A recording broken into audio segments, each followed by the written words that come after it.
Good evening. Welcome to the May work session of the City Council meeting. As everyone knows, tonight is just a work session, it's a conversation between City Council members. There is not any public comment or anything or conversations with the people that come tonight. We appreciate you coming. And if you have any questions, maybe you can wait till the end and you can have a conversation with these City Council members that you would like to. I've been asked if I could kind of take the agenda out of order a little bit, just, so a person can not wait till all the way at the end. And that would be Emily. Emily, do you want to go ahead and come forward and do your discussion item first?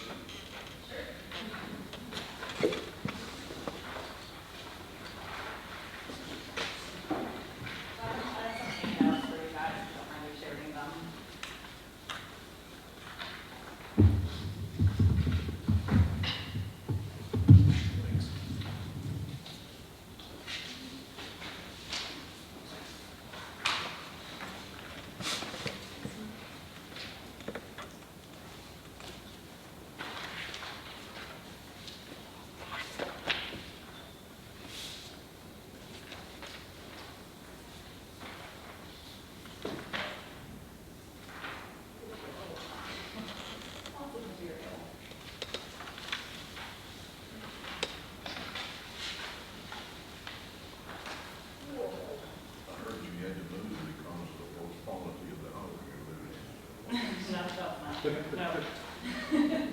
Variety of other factors. Can I remind everyone to please turn on the microphones and speak into them, because I can't even hear. I know these folks can't hear. Looks like they're all on.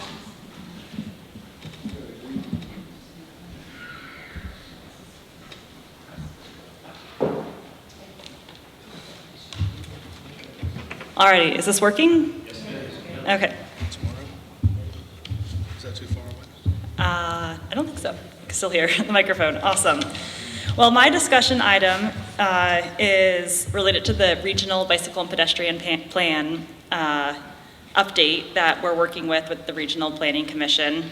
As part of this regional plan update, Bella Vista is focusing on its own smaller action plan of proposed bicycle and pedestrian improvements in the Bella Vista city limits only. And so this little 4-page document will be part of the regional bicycle and pedestrian plan in the appendix of the document.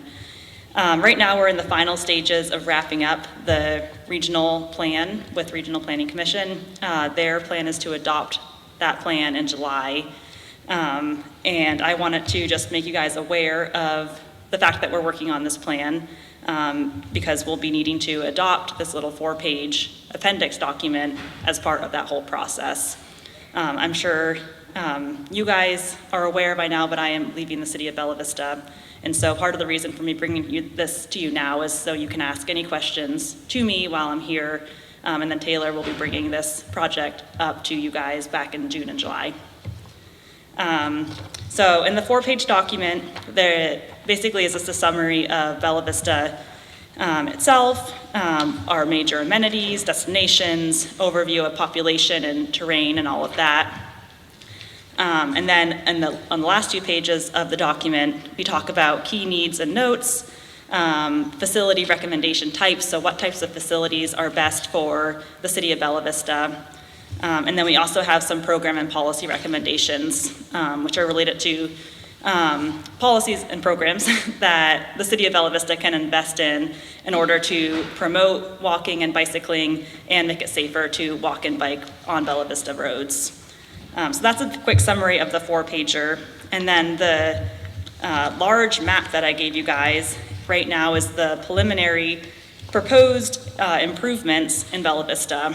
And so it's the map is based on our 2015 Trails Master Plan and the 2014 Regional Bicycle and Pedestrian Master Plan. So most of the recommendations on here are carried forward from those plans if they had not been completed yet, though there were a few additional facilities recommended. Some of the side paths down Kingsland, Lambeth, Trafalgar, and I believe the separated bike lanes on 71 were all added as an addition to this appendix for the updated master plan. I know I just gave you guys a lot of information, and I'm sorry for not getting it to you guys beforehand. Do you have any immediate questions right now? What's it gonna cost?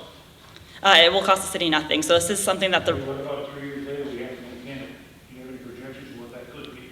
So as of right now, this is just a part of a planning process. So the Regional Planning Commission is funding the plan development. They're preparing it themselves. I understand that.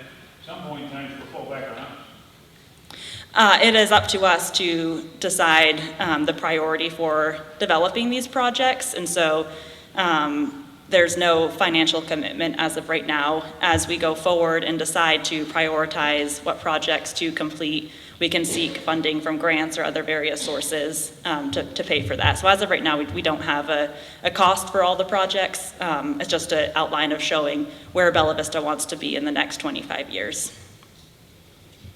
Looks like this would be a mess. What is over? So hold on a second. Mr. Snow? The dotted blue line on the 71 highway says it's a protected bike lane. How's it going to be protected? The proposed idea for that would be physical separation, either a curb and gutter or even a vegetated median between the bike lane and then the traffic lanes.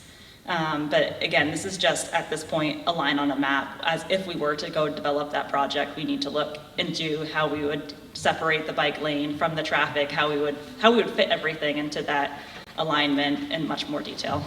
So will that be a cost to the city of Bella Vista, or will that be paid for by some other organization? So ultimately, if we were to pursue that project, it would be a cost to the city of Bella Vista, but we could pay for that via many of the grants that are available. And so it would, if we were awarded those grants, it would be a very minor cost. So if we're asked by the people of Bella Vista, what benefit is this going to be to the people of Bella Vista? With that project specifically? Or for all? This proposed facility. Well, great benefit. Walking and biking in a community is very important to get to destinations. We have, Cooper Elementary, we have the golf courses and the rec complexes, we have trailheads, we have restaurants. And so being able to access those destinations without getting into a car is something that we've been trying to focus on in Bella Vista and in the region. It's been shown to improve quality of life, reduce carbon emissions, and also supportive of people who are not able to afford a car. And so it's something that I think would be very beneficial to the city of Bella Vista to implement these projects. The way that the map or the way that we developed the map again was to carry forward previous recommendations, but sort of look at the most major corridors that people are using to access these destinations and develop a system where people can get from their local neighborhood streets to these safe facilities such as a side path or a sidewalk or a bike lane or something like that to then get to the restaurants. And so the goal is to create a safer community where people feel comfortable walking and biking instead of getting into their cars. Specifically, the people sitting behind you, how would this be a benefit to them? Exactly what I just said, that I've been hearing through many surveys that people like to walk and to bike, and our roads are incredibly dangerous right now to walk and to bike on unless you walk in foot-high, 3 feet high grass in the summer or in snowbanks in the winter. And so I would say this is the same thing, that it would benefit them by providing ways to access our amenities and our trail system safely without having to walk on the side of the road. Thank you. Go ahead, Mr. Moore, go ahead. No, I was just going to say, I just want to kind of take a step back for just a second. Right? This is planning phase. Are there any timelines put behind any of these right now? Not for developing these projects. So the plan right now is still in the development phase. The Regional Planning Commission is hoping to adopt the grand plan, including all the communities in Northwest Arkansas, in July. But even that document won't have an outline for you have to accomplish all of these projects in a certain time frame. So it's up to us to decide ultimately down the road, many years down the road, which projects we want to go forward with. Yeah, but in my humble opinion, I think it's great to be looking at it and be planning ahead because, quite honestly, you see people out on bicycles right now riding on our streets. You're approaching them from behind, very curvy, very hilly. People coming around corners and whatever, and to be thinking ahead and trying to protect these cyclists because it's going to evolve, it's going to unfold. Plans like this are to be found all across the country, everywhere. We're actually, I don't want to say like we're behind, but we really kind of are in this thought process, and it's going to only become, I think, more favorable in the future, as families, because we have a lot of younger families with children moving here now. They're going to grow, and people are looking to be able to engage in these type of activities, bicycle riding around town, and hopefully being able to do that safely. So it's planning phase right now. That's all it is. We don't know any costs. We don't know what it's going to cost the city. We don't know anything, but we'll be able to figure that out moving forward. That's correct. Right? Yep. Mr. Williams. Well, we've adopted the 2040 comprehensive plan. In that comprehensive plan, it talks about multimodal transportation that we need to expand our city streets for. Yep. Whether it's for a bus lane or pedestrian lane or a bicycle lane or whatever, it recommends in there that we do that. We've adopted that plan. So will the regional plan further the planning details of that document for us? It will, absolutely. So in our 2040 comprehensive plan, we show, again, multimodal improvements on many of our roadways, but then also hubs where these multimodal connections connect to, and sort of like regional not regional, local centers for neighborhood commercial and things like that. One hub is by the Met Field, one hub is by, town center and Harps and so forth. And so we've taken that plan and sort of developed that further. Instead of just having a circle on a map saying this is going to be our hub, we've now taken that and said, well, how do we create those connections that are connections that provide the most access for the highest number of households, basically. And so that's where some of most of our side paths and bike lanes were created from, the ones that were additional from, that were not carried forward from the previous plans. Were how can we create connections to those hubs that are identified in the 2040 comprehensive plan.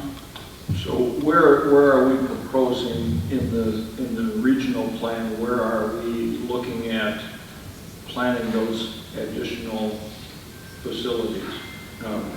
71 is one highway. Mm-hmm. Are there other highways that are included in that? Is 340 or 279 or any of the county roads? Did they give you the map? Here's the map. Yeah. So which color are we looking at that we're looking to? So everything that's dotted is a proposed facility. Everything that's dotted? Yep. So no matter what the color is, you're looking at the red as a shared roadway, a shared use paved trail. Now that would be not along the roadway, or would it be? That would be, the projects I have identified on this map are mainly along roadways. So similar to the Blowing Springs to Metfield Greenway. So are we talking about a paved trail along those highways? As an example, 279 from the south limits all the way down to where we leave the city limits on the south end towards Iwasi. All of that is shown as a dashed green line. Called a shared use paved trail. Mm-hmm. So would that be adjacent to the edge of the roadway or off the roadway, but following the corridor of the road? It would be following the corridor of the roadway, but separated by probably at least 10 feet of grass and trees separating it, similar to the Blowing Springs to Metfield. So it would be a separate path, likely 12 foot, something like that in width, adjacent to the roadway, but separated by a large buffer of vegetation. So have you personally driven 279 to look at that corridor? I have, and I recognize that a lot of the proposed improvements we have on this map are lofty, but I think that if we want to be successful in the future, we need to think big, and RDOT is supportive with working with us. Again, this is preliminary, so we haven't identified alignments and everything for all of these projects, but they've been supportive in the past, and I think that working together, we could come up with a solution for how to create that path along 279. And along 340 is the same from the east city limits at Highway 90 or 94 over there, all the way to where it joins 279. But if you drive 340, you will find that off the edge of the pavement, probably not much farther than this, it all of a sudden drops off into a ravine that you could lose a car in very easily. So constructability here is going to be enormous long term. And I do understand that the federal government has prioritized other means of transportation besides just vehicular, right? Mm-hmm. So there's monies available in the Federal Highway Commission and the state for this kind of infrastructure development. That's correct. But it's going to be extremely difficult for us compared to Bentonville or Centerton or Rogers or any of our sister communities around here to do the same type of thing. Yep, I agree that Big challenge for us. we have very challenging terrain in Bella Vista, and a lot of these proposals are going to be challenging to develop, but I still think that we need to make our roads safer for walking and biking. Just first, I just want to jump. I think it's like too preliminary to kind of like pick this apart right now. This is pre-planning. I mean, we're thinking big, right? at the end of the day, we don't know exactly where it's going to end up. Are you planning on doing some public meetings and things like that in the not too distant future that kind of get the public dialed in? And also, I mean, you're not going to approach every one of these at the same time. You're going to do number one and number two, what makes sense, you know, first, second, third, things like that. So this is all to come. Yep. So as part of the Regional Planning Commission's whole plan development, which has been ongoing for almost 2 years at this point, we've done a lot of open houses with the public in every single community across Northwest Arkansas. We've done a big survey that in Bella Vista alone, I think had about 500 responses about what they want to see in Bella Vista. And so we've done a lot of public engagement up to this point. From now until July, I don't think we have any more open houses planned, but if that's something that you'd be interested in, we can absolutely plan another one. Okay. Anything else from anybody? Yeah, there's this big deal coming up in Bentonville, what, next week and the week after? A big bike rally or something? Is any of that going to end up coming out here, or is that just on the other side of the freeway? So the event this Saturday is called Rule of Three. It's a gravel bike race, and that one will be using some Bella Vista trails and roads. And then I don't know about the event the week after, but I know the Bentonville Bicycle Festival is coming up over Memorial Day. So that one, I believe they're doing dispersed rides in Bella Vista, but none of the actual event will be held in Bella Vista. Anyone else? Okay. Just one thing. I'd like to thank you for the article that you wrote, the half-page story about the bike trails and the conference in Nevada. Thank you. I think it was Nevada. Yep. That was really informative for me, but I'm sure it was informative for our residents in Bella Vista as well. Very nicely done. Thank you. Thank you. Quick question.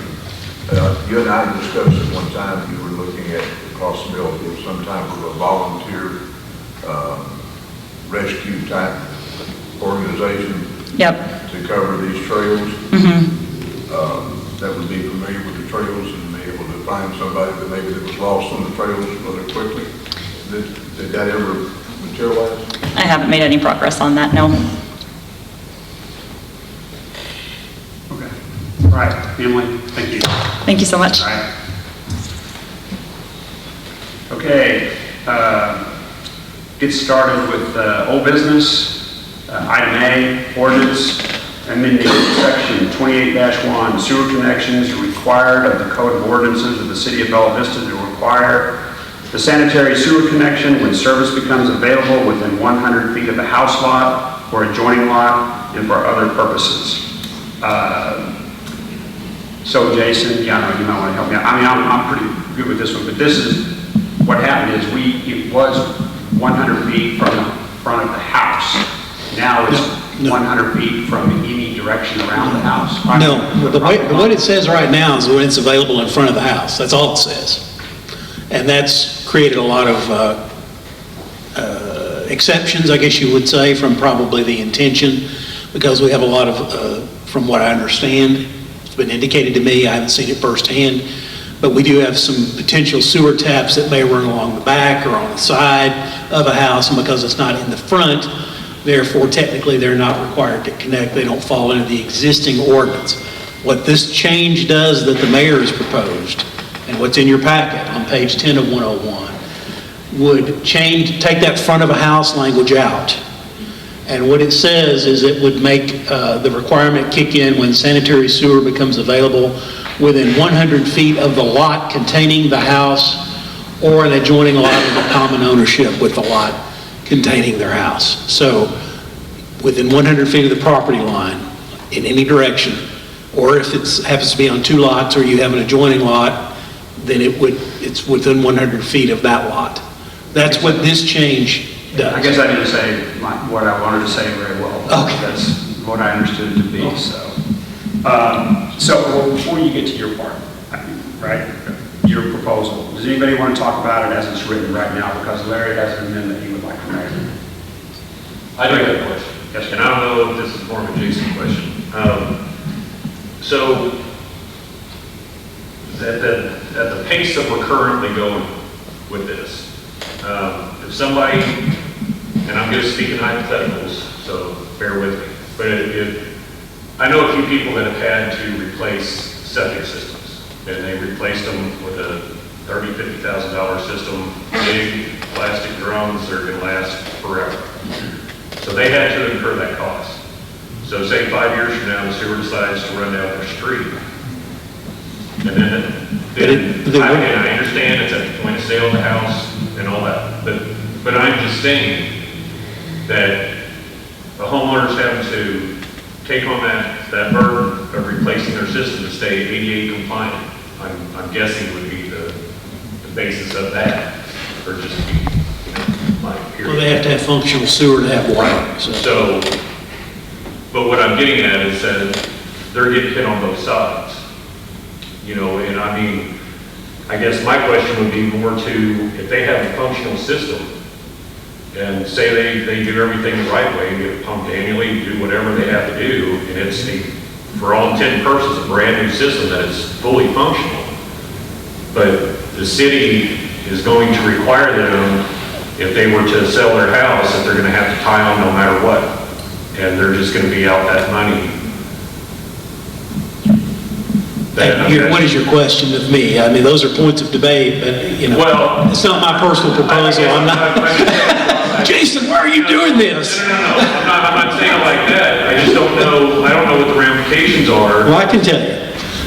So keep this in mind, okay? And let me go with a little bit of the history of this for everyone's benefit. State law, if there were a public sewer system,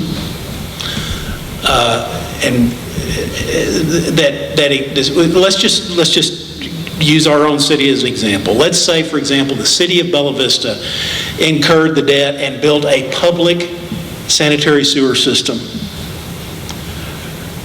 By state law, and we incurred debt in order to do that. By state law, I believe it's 300 feet, but don't hold me to that, they immediately connect.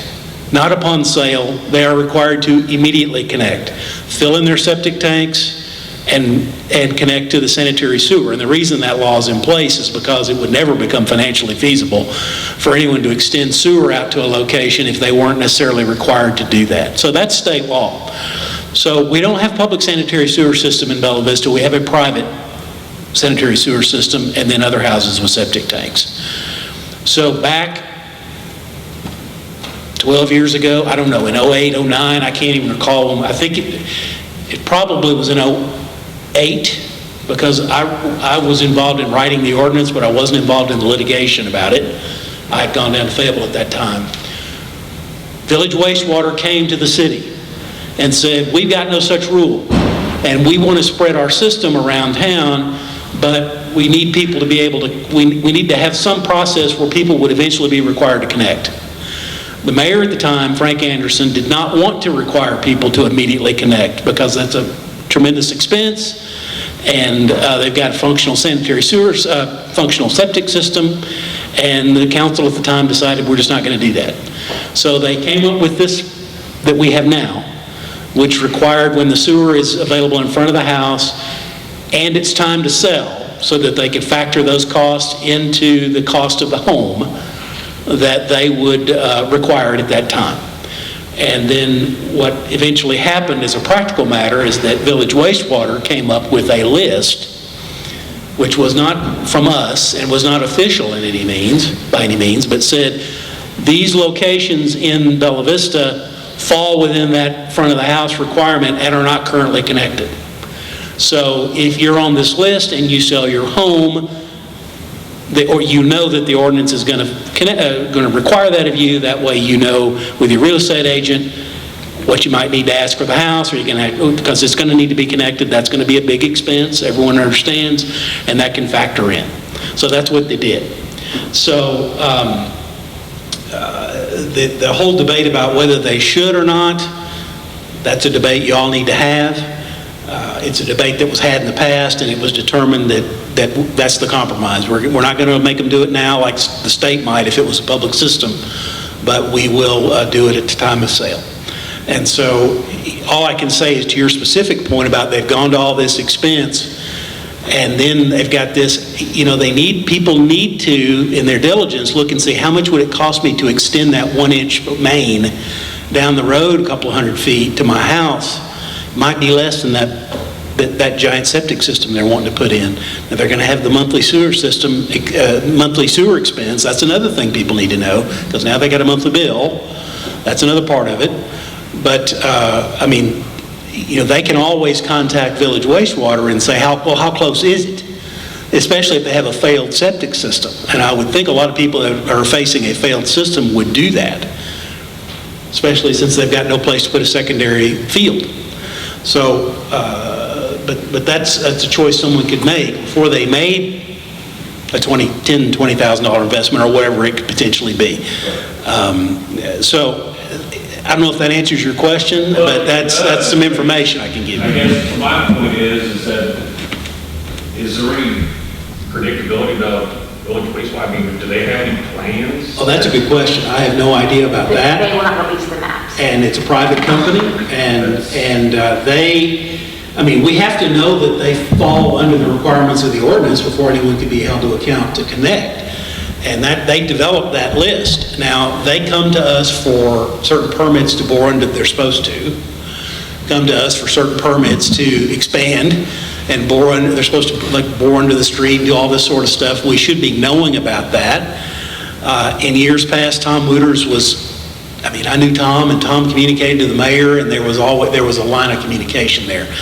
I don't know what that communication line is now, and they certainly have no obligation to us as it stands to say, this is what we're doing, these are the streets, and we have no ability to tell them, no, you need to prioritize this and not that, because it's not ours to tell them. So. Thanks. First, I want to say, I'm not a sewer, so this really doesn't apply to me personally.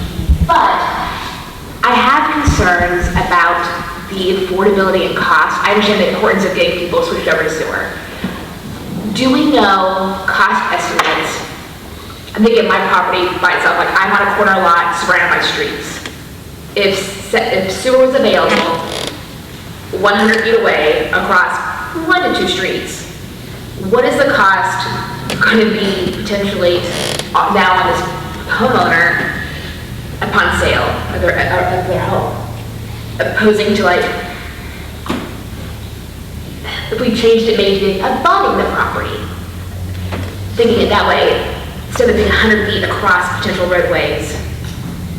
I'm thinking you got to tear it up, you got to replace it. That's going to be extremely expensive and cost prohibitive. Of course, and then adding on the $25 a month fee you have once you are on sewer. Do we have any rough ideas or? Can I address that one? Yes. Village Wastewater provides information for us. Sorry. Village Wastewater provides information for us on the most up-to-date costs that they are getting for projects like that. Is that on our website? It is. I'm reading it off the website right now. So we have a page on the website that talks about Sewer Connect information, why it's required, what properties are eligible, residential lift station standards, it gives the ordinance number, all that, and then it says,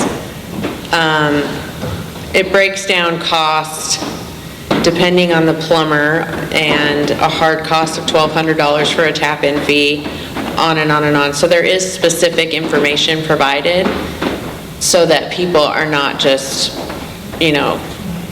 steamrolled by this. Charge that's paid to the utility that includes some things, and then they add on the actual cost of other things, if I understand that. I'm not the expert in this, so I'm just going by what they give me, but from what I understand, they charge a tap-in fee, and then there is also the hard cost of, or the cost of the parts and the plumber, whatever the plumber will charge. And they don't give a specific estimate on what that is, because plumbers are going to be different, and like us, they probably don't want to recommend certain organizations over others. I know it was like $6,000 to $8,000. No, Yeah. That's been 2 or 3 years ago. What it is today, and that's a rough, right? Without going through all the. And that's where front of the house. not, No, that's from the front of the house, correct? not 100 Which feet away. this changes to the property line, that makes it a whole different conversation. Yeah. Every house is gonna be different because the trench line to the side of your house versus the trench around and back, depending on where it leaves your house, it's gonna be different. But if you throw in another 100 feet from your front yard, I mean, you're getting super expensive then. Especially because if you cut me over a Hampstead or the roadway, it's going to cause, I think, other issues. But what if it's your property line now, so behind your house, you got a house behind you, and you're running on the street behind you. So these lots aren't 100 feet deep. Are you gonna have to go across other people's property to get to tap into the sewer and house cells? I'm just saying. You have to stay in the easement. If you say 100 feet of the lot, then it's 100 feet of the lot. And so they're gonna have to find an easement, or they're gonna have to, that's something you need to think about.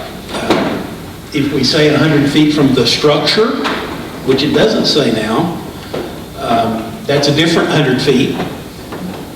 But that may exclude houses forever, because the house structure may be more than 100 feet away from where the line would ever be. Okay, well, you know what, I think you're right. And I'm not sure, I was, the mayor's, I don't know if the mayor was in communication with Village Wastewater to come up with the 100 feet. I'm not sure the source of the 100 feet. So I think we understand some of the issues, right? So Larry has an amendment that he would like to, we jump to that, so we can understand that, because this opens up an even larger can of worms. Before you do this, could I ask a question in response to Mr. Honchell's? Sure. As a follow-up to Mr. Honchell's question, would an amendment be in order to give you a grace period for a new septic system that's been installed before requiring hooking on to the sewer? Doesn't the ordinance, Mr. Kelly, say that the connection is required at the time of sale, Yes. not when it becomes available? Right, that remains unchanged. That's in 28-2, which is not implicated by this. So the timing requirement is not implicated in any of this proposal. The timing, it's just is it front of the house or is it 100 feet from the lot? That's the only change that we're talking about. Okay, Larry.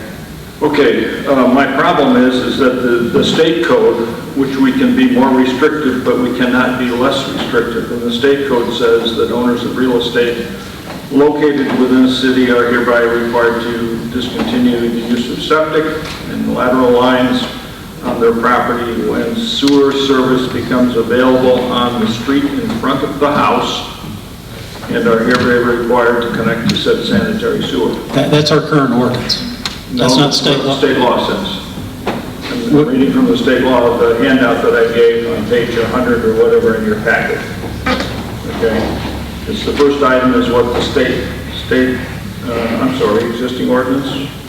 That's our existing ordinance. Oh, the state law is the second one. Connection to public service is required to all homes. When the point where the sewer exists exits the building is located within 300 feet of access to the sewer located. That sounds like state property. And so they're kind of couching the wording a little bit. You're saying that if we move it, here's the sewer line, and right now the code says we're going to connect everything all the way up to 300 feet. The current ordinance says front of the house. And the reason that state law doesn't apply is the reason why we have this ordinance, and that is because it's not a public sewer system. Okay. But, so what is when do they have to connect? When they So sell, sewer is on the street behind them, which is a lot depth. then potentially never, which is why the proposal to change. What's that? Potentially never, if there's never going to be a line on the front of the house, because all the lines run in the back, then potentially never, under our current ordinance. And so my concern is what the statute says we have to connect it, it's within 300 feet. No, the statute does not make a required connection because it's not a public sewer system. That's why we have the ordinance. So you're saying that we can be less restrictive than the state code is? I'm saying that state code doesn't apply to our circumstance, and we can Okay. create a scenario of our own. Okay. And we did, and we were sued on that, and it went to the circuit, it didn't end up getting appealed, it was in circuit court in Benton County, and the circuit judge ruled that we were correct, and we were within our authority to adopt the restriction that we did with the timing that we did. So I would add, just as a tail end of my discussion, we've got that grace of knowing that a court has blessed this. Go tinkering with it, we'll get sued again, and there's no guarantee it may happen in the future. So what you're saying is that we're really exempt from the state requirement of connection because it's a private sewer system? It's not a matter of exemption, it's a matter of application. It doesn't apply to that scenario. Okay, I'm not sure I fully am on board with your conclusion, but that's okay. That's my problem. So I would withdraw that correction or revision to 300 feet.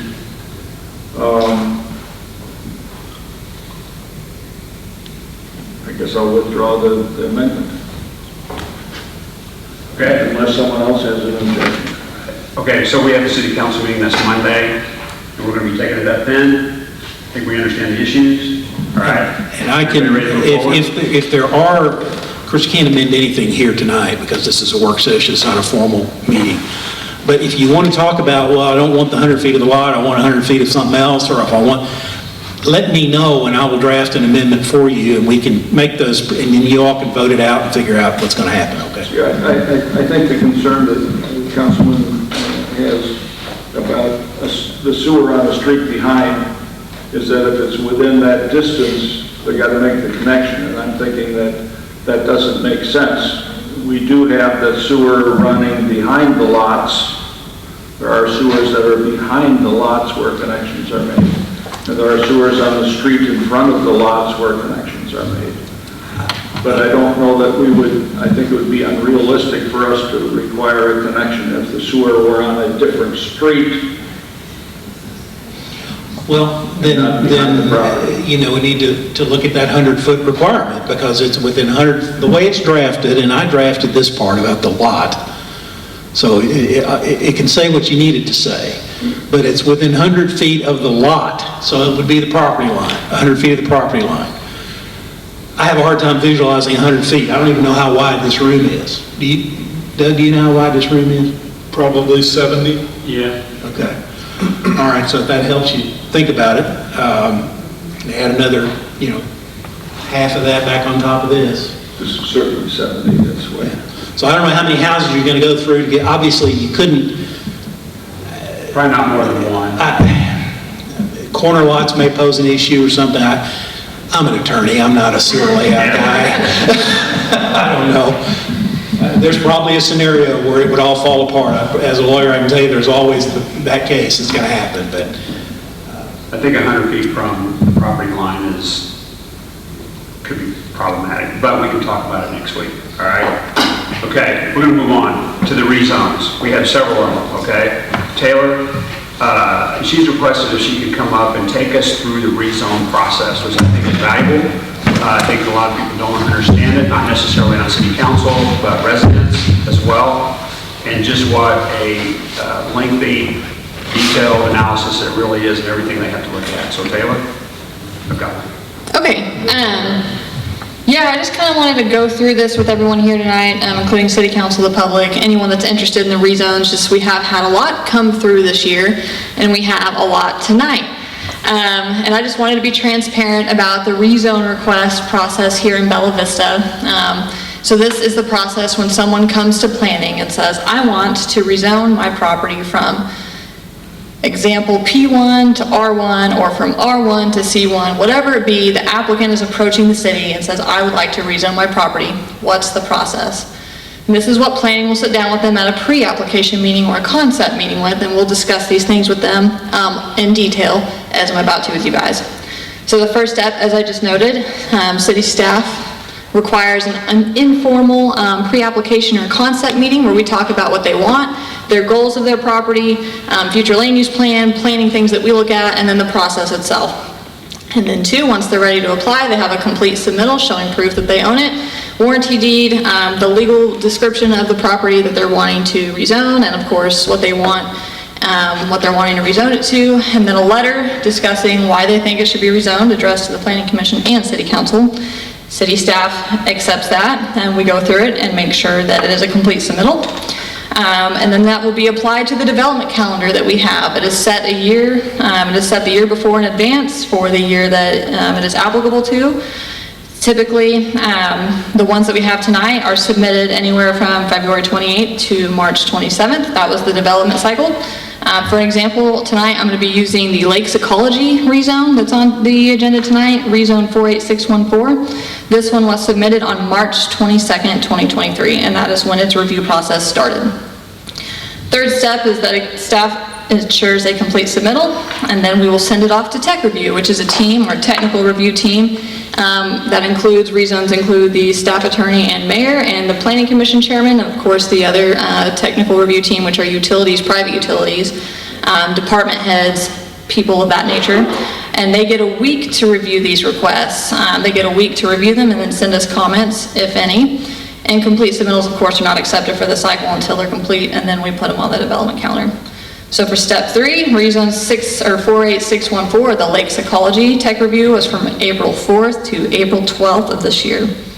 Step 4, staff submits a legal ad to the weekly Vista to notify all residents of Bella Vista, or those who are subscribed anyway, 2.5 weeks prior to the public hearing.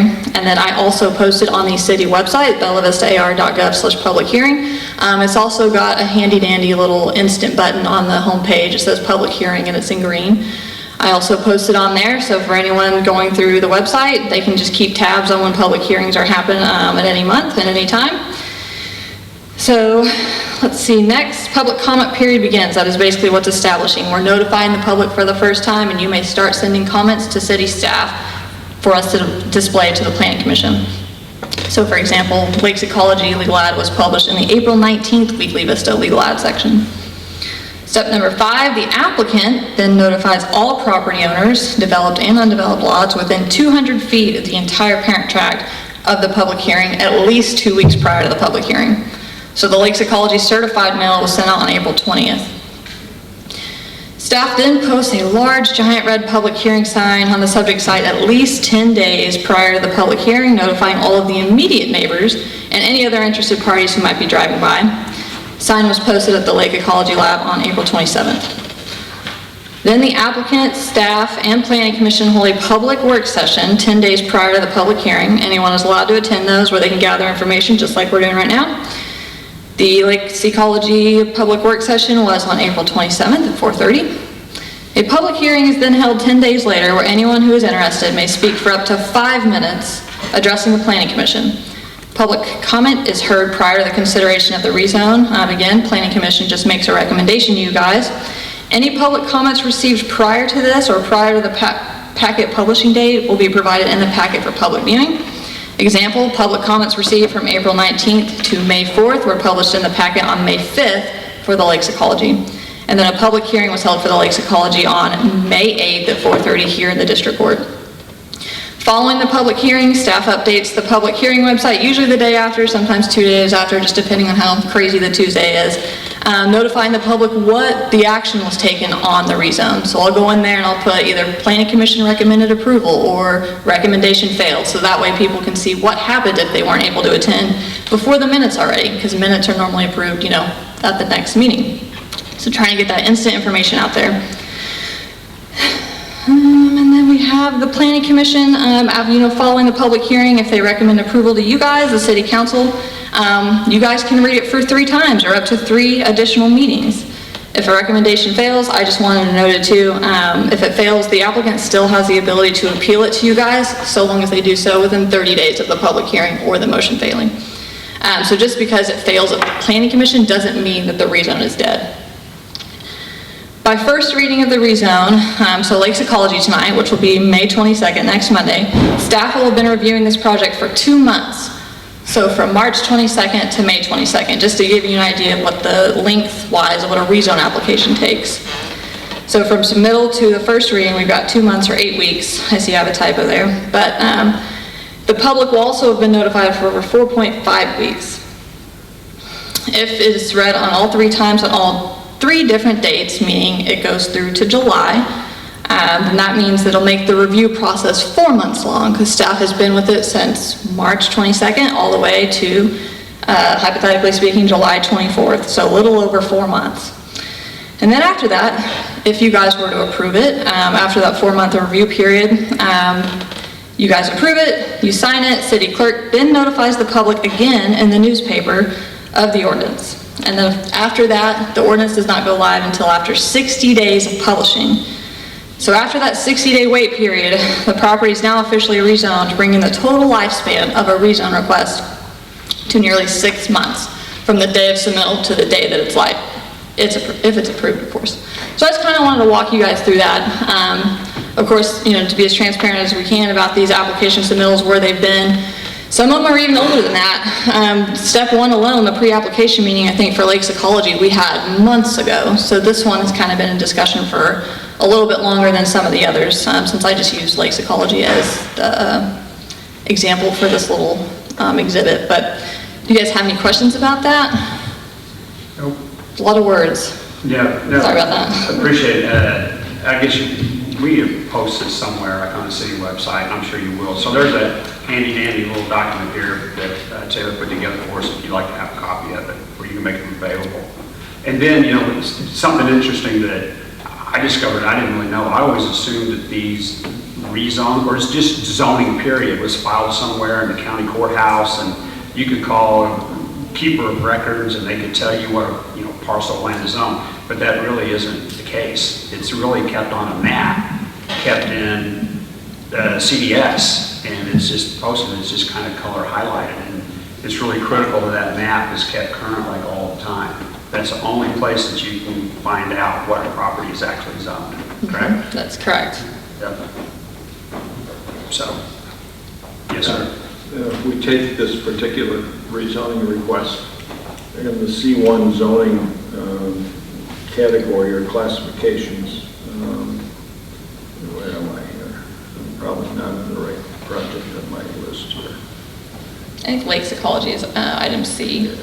But just, I've got a comparison of P1 to C1, and which one of the current uses in C1, there are residential uses, which that's not applicable. There are civic uses, there are office uses, there are commercial uses, and then there are parking uses and industrial uses and miscellaneous uses. Those are the broad categories. And which one of these are we talking about specifically that this particular site, the ecological facility, fits under? I guess I grasped and struggled with where does it belong? Is it a civic use? Is it an office use? And if so, which one of those classifications do I fit it under to know, in fact, that is P for permitted, or C for conditional? You didn't issue conditional use on this one, so it's got to be a permitted use, or a blank. And if it's a blank use, then it means it's not permitted in this zoning district at all. And so the question I have, underwriting question, is we understand it's what they do there. It's in a kind of an office building with other things. We actually haven't read that yet. That's, you're talking about item C on the agenda right now. She was just taking us through the process, Right. but she was using it as an example of the process. Walking it through, what I'm saying is that on here now, the bottom line question is where is this particular one fit in here? Which one of these groups does it fit, and then which one particularly does it fit? So that we can understand clearly that, yeah, it's permitted. So just a note on that, planning does not make our recommendations, city staff planning does not make recommendations off of existing uses. We look at surrounding uses, compatibility, site plan, like the land is able to be developed, suitability for development, and of course the future land use plan, the guide that you guys have given us to make recommendations based off of. But staff does still, with that being said, even though we don't make our recommendations based off existing use, we do include in the cover letter or our staff report what the existing uses are. We even classify them as what's listed in the code.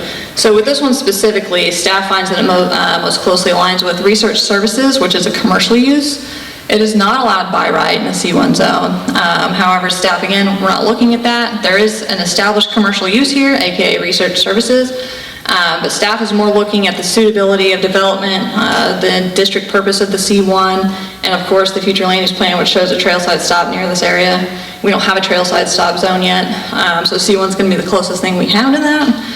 But again, staff isn't just basing our recommendations of, this has been a research services park or office forever. It's allowed in the zone that they're requesting, so let's rezone as that. Because sometimes the zoning's it's too intense. So the C2 would be too intense for this area. So staff would not make a recommendation based off of that. We're looking more at the future. Like if Lakes Ecology Lab was, I know it's not possible based off discussions with the POA, but if the Ecology Lab is no longer there, what would be suitable here in the future? So we try not to make our recommendations based off what's currently sitting there, but what could be there. And if you don't like it, you can always vote no. Okay, yeah, so we actually haven't even read that ordinance yet. Right. Okay. We haven't gotten there. We're kind of a little bit ahead of ourselves, but I understand your question though, I do. It's a broad question. You're asking her how we look at each one of these. Mr. Snowden? Quick question, I think it may be easier to explain, but why would the city records for zoning and the county records be different? So with city zoning specifically, the city oversees the city zoning. So the county doesn't have anything to do with what we zone our lots as. So that's the city oversight, the city planning development office, whereas the county planning has no oversight at all of our zoning. I mean, like county assessor records. Property will be zoned in Bella Vista commercial, but the county assessor records will then still identify it as being residential. So the county assessor code, that I know a lot of people think that means the zoning, say RV or whatever it would be, commercial use. That is just what the assessor, whenever they're going out there and looking at the site, like this looks like a commercial site, I'm gonna assess it as a commercial use. They don't look at our zoning map or anything like that. They just go out there and say, this looks like a commercial building, I'm gonna assess it as a commercial building. And that does lead to a lot of confusion because we do have a lot of commercial businesses sitting in R1 zone right now. So people see that and then they're like, well, this is this. They'll see the counties and send me that exact thing that it says like, well, that's actually what the assessor thinks the land is being used for. That's not your city zoning. So yeah, that does lead to a lot of confusion in the planning office. Is there anything that can be done to correct that, or? Well, we have to rezone. We'd have to rezone it. I mean, we have multiple layers of government that don't communicate well to each other and have their own authority, and that's never going to get anybody to cooperate on a system or a methodology. Or the assessor assesses the property based on their criteria. So the short answer to you is no, but because they're looking at different things, they have different considerations. I guess would be the best way to answer your question. Larry? Categorically, if you go to different states, it's a municipality who has the zoning code's responsibility to maintain a current and active zoning map properly reflecting the current zoning of those parcels, and that's what you pointed out when we started. So we do have that map. It may not be posted because it's updated periodically, I'm assuming. But in your office, if you were to come in and ask, you would have a map that says, oh, that one's not P1, it's actually C1. Correct. And cross it off and fix it until you can get the map updated, which is currently our biggest project, I think, that we're working on right now due to all these reasons that have been coming through. We've been updating the map, so it is not, the current one is not on the website right now because it is under construction due to all these reasons that have came through. But our last just PDF format is up there as a reference, but yeah, our actual up-to-date current is under construction right now. But we've only got a few more of these, I think, so hopefully we can get that wrapped up pretty soon. Keeping the map updated is a universal municipal problem. Okay, yep, that's what I'm saying, all right? I mean, you might stick close by though, Taylor, and maybe Tom too, as we go through these next few, okay? All right, I'm gonna read item B, moving right along.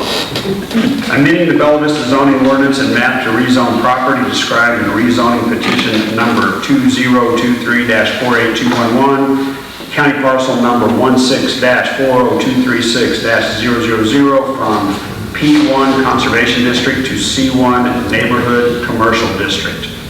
Pages 12 through 22 in our work session packet.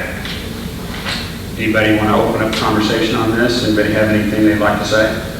Yes, so this is the Blowing Springs, oh, no, off my, one second, I'm sorry. Sure, you can read. I think I fixed it. Okay, so I understand this is the Blowing Springs campground to the RV park, and that it was previously denied by the planning commission, correct? Recommendation failed. Not recommended. Correct. So, per the discussion I heard from them, what would be, because it's campground is not a permitted use, period, where does campground fall, what zone? So campground's not allowed by right anywhere here. Again, just a preference to, we don't make our recommendations based off existing use. So campgrounds are only allowed conditionally in the A1 agricultural zone and conditionally in the special residential zone. But it's interesting because our code then defines it as a commercial use. This is confusing. Yeah. And so if this was also not passed by city council, they'd still be able to use this? Yeah. Historically, they haven't, nothing would change. They just wouldn't be able to, I guess, make large-scale improvements on it, from my understanding. They wouldn't be able to increase, make it more intense, signs, because you're not allowed to have signs in the P1, so if they have anything facing the right-of-way, kind of things like that commercial entities are allowed to do. They would need a variance from planning commission to do things like that. But yeah, the use itself as an RV park and tiny cabin, the campground itself would continue to be a legal, non-conforming use. Perfect. So if we had a tornado go through or a bad windstorm go through and the buildings or physical parts of that support system is damaged beyond 50%, then they would not be able to replace it, is that correct? Natural disasters code allows up to 1 year for rebuilding. So if a natural disaster occurs, fire, tornado, hurricane, anything like that, you have a year to pull a building permit in order to keep your legal nonconformity statute. And the only structures would be the little like guard tower or the... Tiny cabins. Yeah, not the guard tower. And then the 6 cabins that are... Well, it's not just the rebuilding, it's also like the use itself. So to be used as an RV park or a campground, you would want to make sure that it's in good standing at least a year from that terrible occurrence if that were to happen. So it doesn't, what does our code say about rebuilding and legal non-conforming uses? Doesn't it say if it's over 50% that it cannot be restored? Well, if in this case specifically natural disaster, you have a year to rebuild the entire thing if you want. Now, if you're just making updates or expanding... Is that what our code says? The natural disaster? Yeah. Yes, that's our zoning code, legal nonconformities.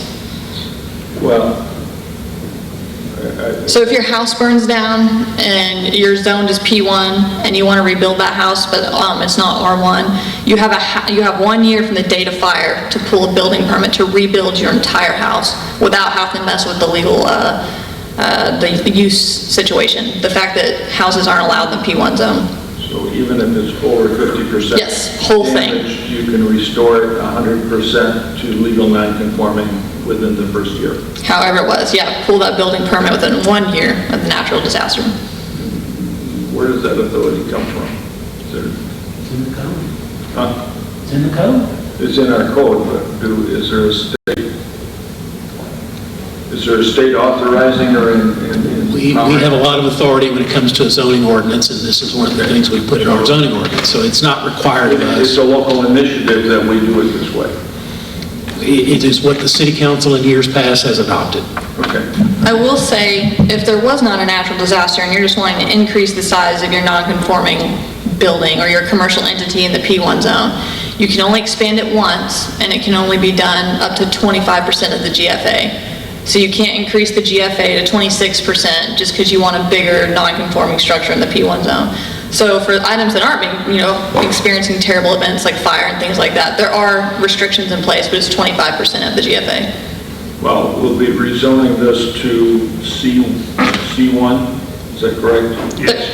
So will that still apply to them as opposed to the P1 district? If this were to be rezoned to C1, it would still be a legal non-conforming use, but they would be able to pull commercial-like permits. That makes sense. It's like signs and things like that. Yeah, okay. Nick, so but after staff recommended approval of this, correct? Yes, staff still recommends approval of this request. Okay. because of by right uses of the C1 district compatible with adjacent recreational, residential, and institutional uses and things like that. It's also near the most intense node in our future land use plan, a community destination. This is supposed to be the place that people come to Bella Vista and visit in the future. So, and it's also supposed to get more intense the closer you get to 71. So we've already on the east side got that C1 per the last city council meeting. So now it's supposed to get more intense the closer we get to Highway 71 to create that future community destination for visitors and residents of Bella Vista. Okay. Well, you know, since it was not recommended to move forward to city council, then it was an appeal. Does the requester is also here. If, you know, Tom, if you've got anything you'd like to add or anything like you'd like to say about that property?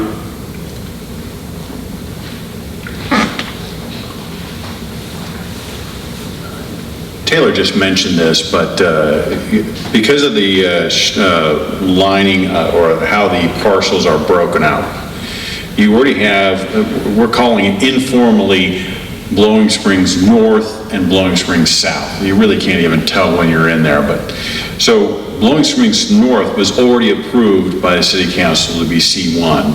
So as Taylor would just explain, you should get more intense as you get closer to the highway. But we would effectively have a C1, then a P1, then the highway. And that really doesn't make any sense. You know, we want to focus on, we have tiny cabins there, we have RVs, we have the little shack that we sell concessions at and so forth. So we feel that C1 makes the most amount of sense with all due respect to the Planning Commission. Any questions? Yes, sir. Is there someone there at the Blowing Spring Park 24/7? No, they're not. They're there most business hours, 7 days a week. So if neighbors in that area are complaining about the noise, then who would? Well, the chances are it would go into the police and the police would handle it, or we have the police and the POA work very closely together on a lot of different issues. For example, the police bring it to our attention if we have a water line break and so forth, and so they contact our staff in those kind of situations. So if we have maybe one of the tiny cabins, their plumbing fails or something like that, they would contact us and we would send people out to fix the issue. Anything else? Okay. Thank you. Tom, appreciate it. All right, let's move on to item C. Ordinance, amending the Bella Vista zoning ordinance and map to rezone property described in rezoning petition number 2023-48614, county parcel number 16-18692-000 from P1 Conservation District to C1 Neighborhood Commercial District. Would a motion be in order here that, since we can read all of these, that you don't have to read them all in their entirety? This is not a city council meeting, and we don't have to read all the motions and... You don't have to read them at all. We're just discussing the items. These are just a work session. But we don't have to read. Just trying to save a little time here. Yeah, well, this isn't any different process than I've been going through for 6 years on city council. So, we've been here before. All right. Anybody have any conversation about this? Any issues? This is the one that was in the example that Yes. Ms. Robertson just... This one was recommended to move forward to city council for approval as well.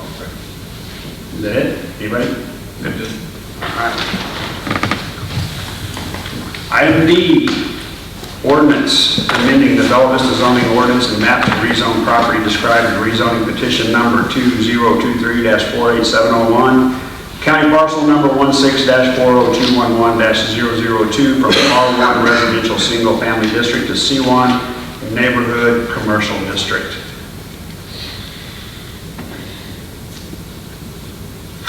Anyone? Subject? Yeah, Larry. The list here says county parcel number 16-4211-002. And when I look at the map that you have with your packet, it says this parcel is 16-4211-000. And so that's what the survey shows. So I'm confused. They have an 001 and they have an 000. which is the larger part, which is the one that's in the rezoning petition. And then there's a parcel east of this, which is a different piece of land altogether, which has the same number as this parcel does. So I'm really confused.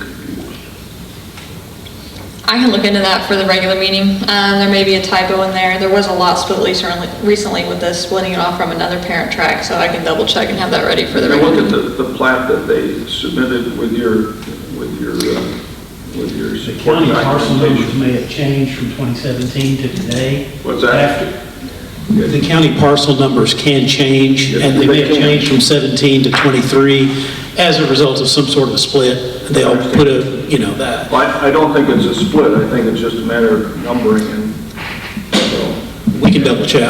We need to double check it. make sure it's not 000. The plat that's shown on here, this shows the old parcel number. So the parcel number listed on here was the parcel number listed at time of split. The parcel number changes after the split's been recorded, so that is not going to be the correct parcel number on the plat. But I think we should probably confirm Oh, it. well, no, I'll for sure double confirm. But yeah, typically the parent track will be the main numbers, so the 4211 and the -0012 will be from the split, but I will double check for the next meeting. Anything else on that? All right, moving along. Item E, ordinance amending the Bella Vista zoning ordinance and map to rezone property described in rezoning petition number 2023-48641, county parcel number 16-72511-011 from P1 Conservation District to C1 Neighborhood Commercial District. Any questions on that one? Anybody? Nope. Moving right along. Make sure I stay on the right one here. Okay, item F, ordinance amending the Bella Vista zoning ordinance and map to rezone property described in rezoning petition number 2023-48404, county parcel number 16-72491-011 from P1 Conservation District to C1 Neighborhood Commercial District. Any questions, any comments on that one? Yeah. Larry? The comment was made at the planning commission that this request includes areas or portions of the golf course proper. Is that cause any effect, or does that have any impact? That it includes parts of the golf course over and above and beyond really what's intended here for the C1 area? Not from a planning staff perspective. Golf course is controlled commercial use, so that's a commercial use that's allowed by right in the C1 zone. But from a planning perspective, there's no issue. So is the zoning map gonna look funky with this parcel shaped, coded as zone C1 if it's approved? It will have, I believe this is a meets and bounds, and you have that page 2, Exhibit A of your ordinance. This one has a meets and bounds in it? Actually, this may be the whole thing. I think so. Yes. Meets Does and it? bounds. This one does? So your Exhibit A is where the color would change to a light pink if this were approved. I didn't see that in the packet. I know one of them had a meets and bounds in it. Was it this one? I thought it was a different one.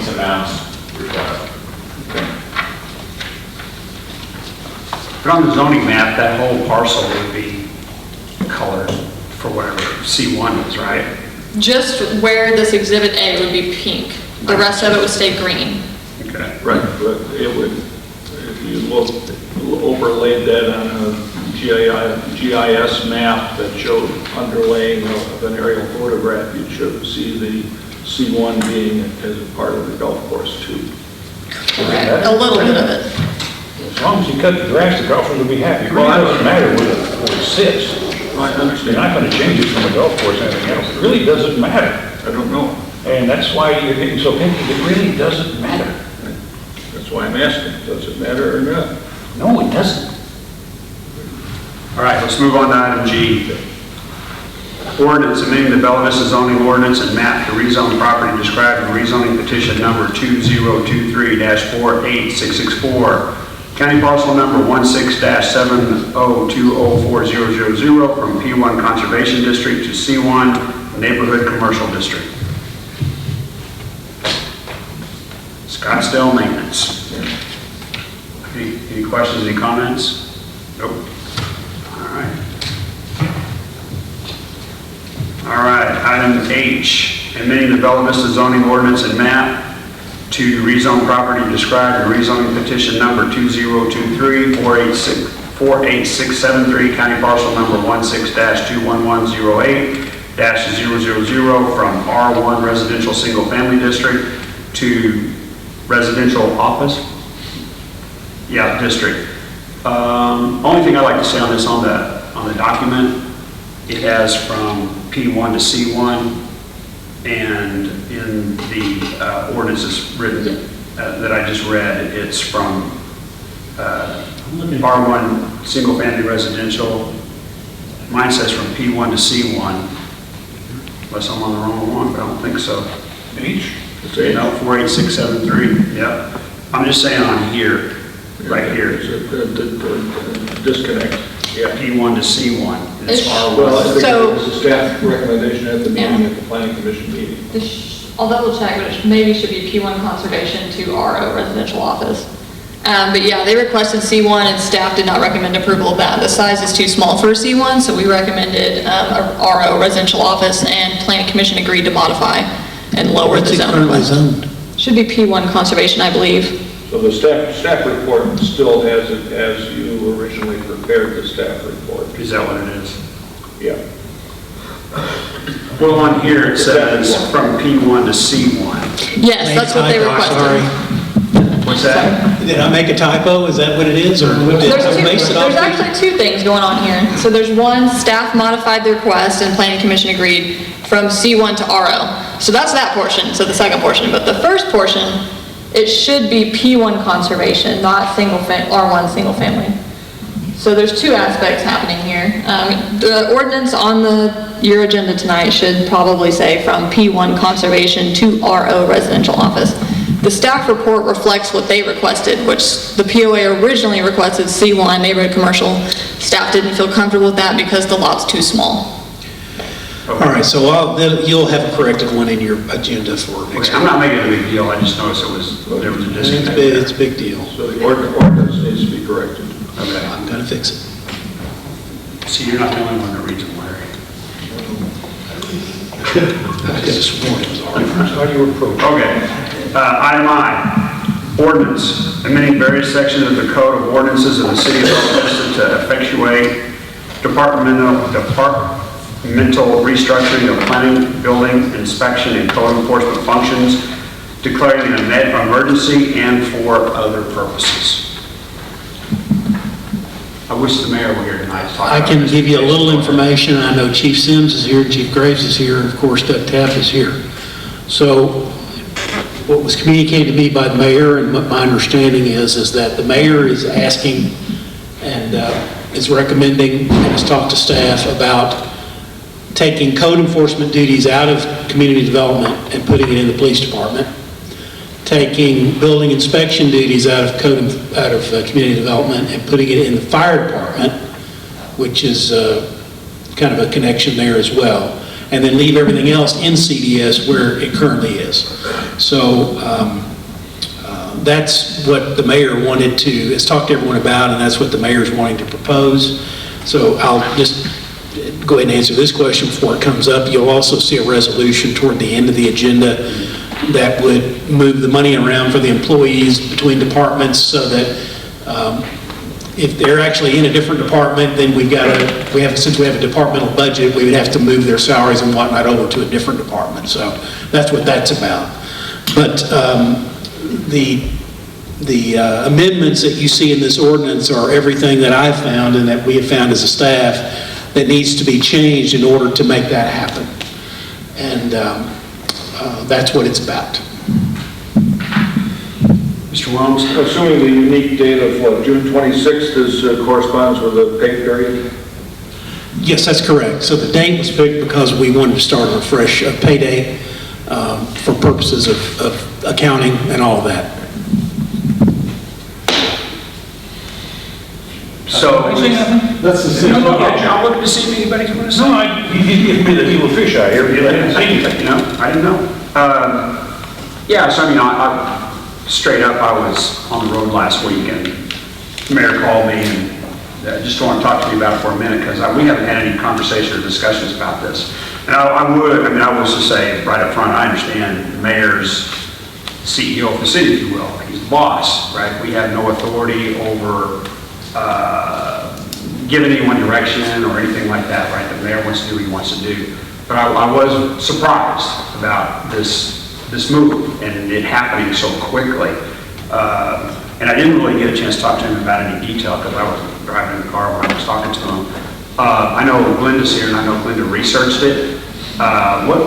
Glenda, can you add a little bit on what got the conversation started to think about doing this? And I understand other cities do it, or some do anyway. But to me, there's more to it than just because other cities do it that way. So actually, this conversation, particularly about the inspection portion of this moving, I think started before I ever started here, which was over 4 years ago. Okay. And we've done kind of research along the way, and it seems like for the inspectors to move to the fire department is becoming more and more prevalent in this area and around the state of Arkansas. And Chief Sims can probably even talk a little bit better than I can to that, but I think Lowell has gone to that model not very long ago. I believe Springdale also has. Bentonville did probably 2 years ago, I think. As you all know, our planning department's plenty busy on its own. And just that whole process of getting all of that done, getting the permits all taken care of, is very time consuming. There's a lot of activity there, and part of this was to try to alleviate, I would say it's very, very busy, and to try to disperse some of that busyness among the cities, especially since other cities are doing the same thing with respect to inspections. I know Chief Graves can talk a little better too about how that would fit into code enforcement. In fact, I would like you each to come up and kind of talk to everybody here and give your perspective on how these changes would fit into your department, if you don't mind. First.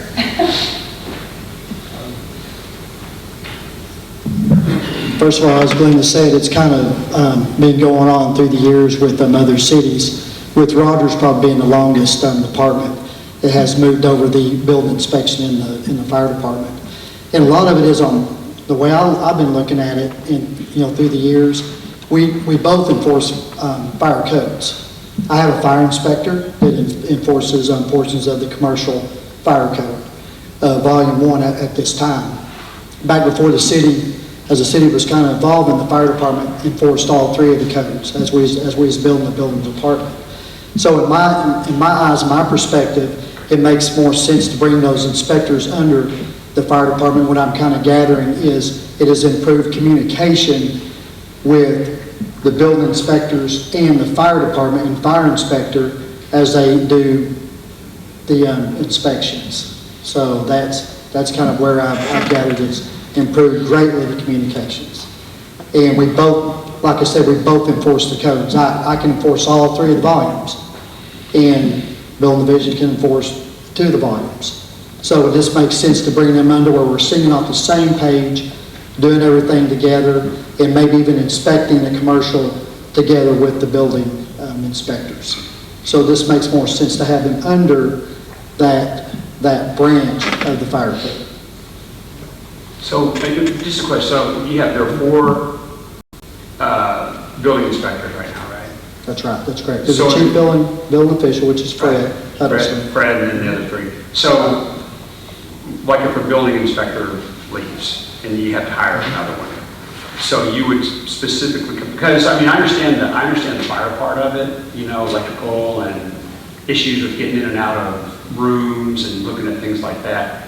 But then there's also the structural part of it, right? That's right. When a home's being built, like I don't even know what you call it, the center part goes down underneath the house, so it's got the proper support, because you see all kinds of things, as houses are being built, or even old houses. So you would hire back for that position specifically with someone that has that background, a repertoire, right? That's correct. Okay, We're going to look at whoever has the experience to be doing those inspections. okay. That's correct. That's generally the way it goes with them civilian inspectors. These job descriptions are going to stay the same for these employees. It's Right. just that you're talking about the structure of who they answer to and what department they're in. Right. So they're going to have 4 building inspectors with a certain description. They do the same job for him that they do for Doug, except they're now be a part of the fire department rather than CDS. Yes, so you have a chief right now currently have a chief building inspector, which is Fred Huddleston, and yet 3 inspectors under him. Is that correct, Doug? Yes. That's right.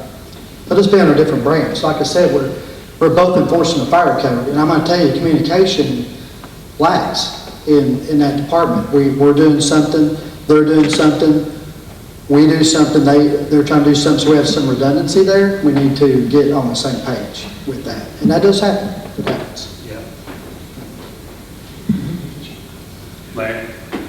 You have, currently, the fire department has fire inspectors, you call them, I think is their title, and they go out and they inspect commercial buildings or facilities that do commercial type things, but what do they inspect for?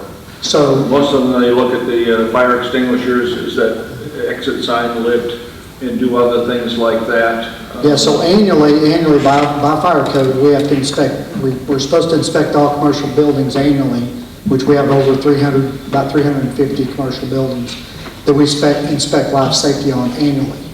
We don't get to near those. I have one fire inspector that does that. So branching those together would also help with that, possibly on some downtime, that we could actually get them out and help with some of those annual inspections as well. So their function will be different than it is currently under Doug's It could be. operation. It will be expanded to include some of the things that your other staff do currently. That's possible, yes. And will your other staff then be trained to do the inspections of the buildings? Are you thinking of merging all of those inspectors so that Yes, they all have the same capability? My staff is trained to do that type of inspection. Yes. My staff is trained to do building inspections. Okay. Okay. Anybody else? Chief Gray? Mr. Snow, you have something? Okay. All right. Thanks, Chief Sims. Chief Gray? Okay, so the mayor had approached me a couple of months back, referenced the code enforcement aspect of this, and asked if it was something that we'd be able to take over with the resources from Director Tapp's department. I told him it would be, and so all I can tell you is, just like the fire chief, my officers can enforce a lot of the same codes the code enforcement enforces, so there is some redundancy there. And a lot of times there's some confusion with citizens. And we talked about this before with like a vehicle. If it's on the street, police does it. If it's on the lawn, code enforcement does it. So this would erase some of that redundancy and some of that confusion. I think if it was just a one-stop shopping at the police department for code enforcement. So it makes sense to me. Some other cities do it like this. I don't think it's a right or a wrong necessarily, but it does make sense because, we do, as law enforcement, enforce city codes, laws, and things like that. So code enforcement would come on board, and we would run somewhat of the same operation. We currently have an animal control officer who enforces animal codes, and so it's not something that we are not familiar with. Yes, sir. So will they have a police department uniform then, like your animal control officer? Okay, so we're going to look at a lot of this. They will not be police officers. They will be distinguished from law enforcement officers, just like my animal control officer is. They currently have some type of utility uniform. It may stay the same. It may change a little bit. We're not sure yet. But it will be distinguished from the police officer, just like my animal control officer is. Yeah, and they have no policing like authority. Correct. They're just code enforcement. Just code enforcement. Just think of them as my animal control officer. Right. Same concept, though they do other things, other codes. She She's strictly concentrates on animal codes. Okay. Anyone else? Okay, thank you, Chief. Okay. All right. Jason, oh, you're just taking it back to say something. Take it back. Okay. All right, item J. We're now to resolutions. So this is expressing the willingness of the City of Bella Vista to utilize federal aid surface transportation block grant program, attributable transportation alternatives program, and/or carbon reduction program funds to assist with the construction of the Mercy-Way corridor improvements. Now, Jason, these funds have already all been approved, right? You're going to have to talk to somebody that's involved in that. All right. I think if I have my guess is this is probably a way to try to recoup some obligations. Okay, so this is a 20%. We are on the hook, but this will probably give us refunding, yes. Okay. That's exactly the case. So as you guys know, we've gone over budget on the Mercy-Way project because of the change order that you approved in January, and then with the Wilpet condemnation suit that we resolved in March. We have gone over budget than what we had budgeted for with our funds that we were awarded with previous grant monies. And so this ordinance is just reaffirming the city's commitment to the Mercy-Way project and reaffirming that we are okay to pay the 20% split with the 80-20 split for the 3 federal grants that are listed here. Right now, we're requesting about $150,000. Well, right now, the total amount that we need to finish out the project is $150,000. And so we're requesting $120,000 for additional federal funds, which means that the city will be on the hook for $30,000 to close this project out. The estimated completion date for this project is July 30th. So we do not expect to go over budget in the last 2 months, fingers crossed, but that's what we're expecting. So this, again, this resolution is just reaffirming the commitment to pay the 20%. Okay. So how are we doing with our consultant sharing the cost of that water main overrun? That is a good question, and the mayor has not pursued that at this point. I'm disappointed. I think the consultant fell flat on their face by not including the scope of the work in the bidding so that it was a competitive price. And so we were at the mercy of the contractor to negotiate it long after the contract was bid. So I think we need to perhaps speak with the mayor about that due diligence. Absolutely. I will say that this project in total has cost about $7.7 million and $30,000. The city's contribution with this remaining request is 0.39% of the total project cost. And so looking at it holistically, we are paying for 0.39% of a massive bridge replacement project and greenway extension. So in the grand scheme, it's not a large amount of money. But that's not the true picture, Emily. Let's be honest. There's a local share there which is much bigger, which has been funded by the Walton Family Foundation. That's correct. Which covered our share. That's correct. So our share was really more than that, but we didn't have to fork it over because we were fortunate to get the Walton Family Foundation to help us in this project because of things they viewed as being beneficial to their goals. That's correct. She's talking about out-of-pocket, city out-of-pocket costs. We wouldn't have done the project without knowing the Walton Family Foundation was good pitch after that. Right. So what she's saying now is that our contribution totally for the project is $30,000. That's correct. Okay. And we had none before this. Mm-hmm. We need to go after the consultant and cover their fair share. All right.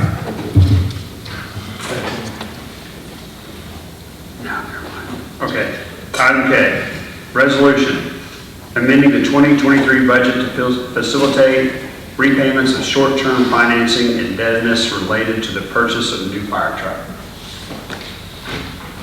Did you want to, I thought that...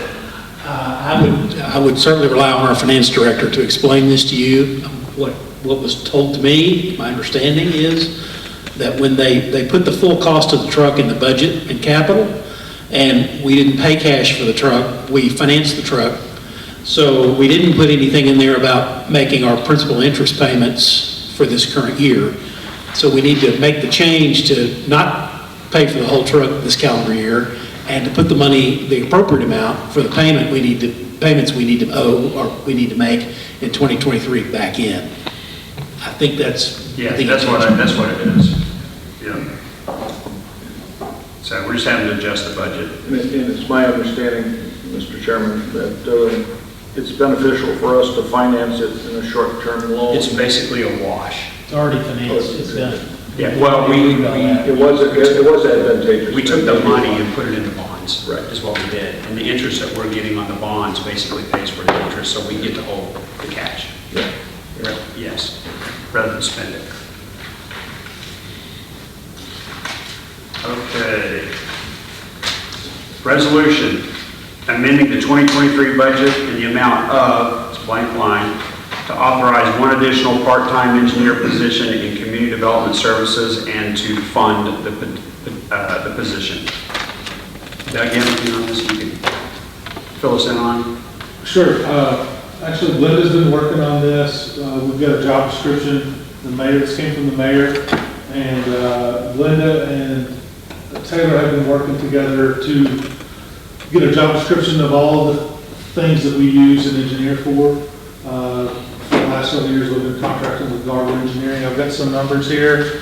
2020, You might want to. 2021, the city spent about $24,205 with Garver. 2022, we spent about $47,572 with Garver. And 2023 year to date, we're at about $17,387. So if that stays on track, we could spend around $52,000 this year. Taylor may expand on this because she works with Garver and Luke, our engineer, more closely than I do, but there are a lot of projects and a lot of items that we send to engineering that if we had someone in-house, we could just walk to the next office and get an answer in 20 minutes instead of 3 or 4 days. So it'd be much more timely. We've got a lot of grading and erosion control issues and calculations that should not be being done by planning staff. Those should all go to an engineer. So in our opinion, we need someone on staff that can help us with those things. Okay. Larry.